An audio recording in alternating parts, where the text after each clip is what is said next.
Good evening, ladies and gentlemen. My name is George T. Janiec, and I'm running for the office of mayor this November in the general election in the city of Hammond. I'd like to say hello to Charlie and Diane, and then we'll get into the meat of the matter. The meat of the matter is the campaign platform, which is based on fundamentals for the citizens of the city of Hammond, and that is taxes, crime, and the health department.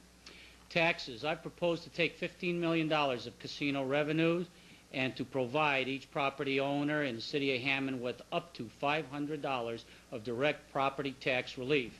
Now, this is not a new idea. In fact, this idea goes way before the East Chicago administration, which had provided its taxpayers with a $500 credit against their property tax bill. But wait, ladies and gentlemen, this plan actually goes back to Mayor Thomas McDermott, Tuesday, April 13th, 2004. Up to $13 million will be designated for tax relief. Hammond homeowners with a homestead exemption will receive up to $500 or 50% of the tax bills payable in 2004. Ladies and gentlemen, how much money has been devoted by the city of Hammond for tax relief? Less than $3 million. Right priorities? How about the promises? Check it out. Tuesday, April 13th, 2004, NWI.com, and a supporting article dated Thursday, April 8th, 2004. Hammond Mayor pledges millions for tax relief. Where is that pledge when Hammond citizens are losing their homes by the hundreds to high property taxes, unaffordable property taxes?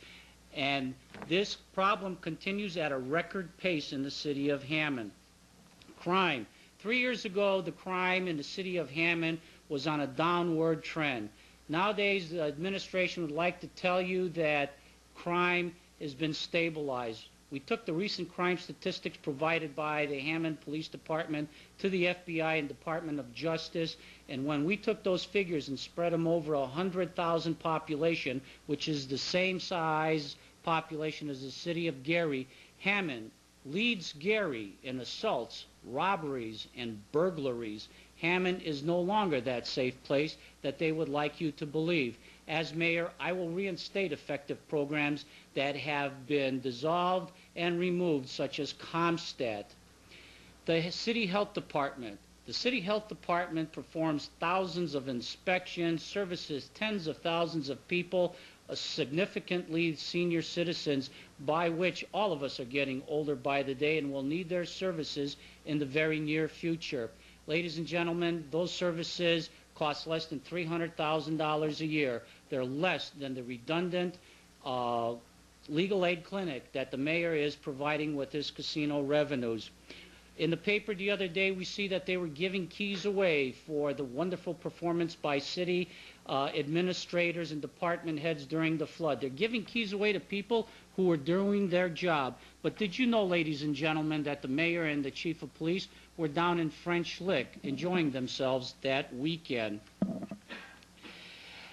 Recently, the mayor has said at a couple of meetings, community meetings, in which people were very distressed about the flooding situation. And remember, flooding was recognized over a year ago in the Hessville community. 3 floods later, hundreds of thousands of dollars, millions of dollars later, in lost property and lost memories, the city finally admits it might have a flooding problem.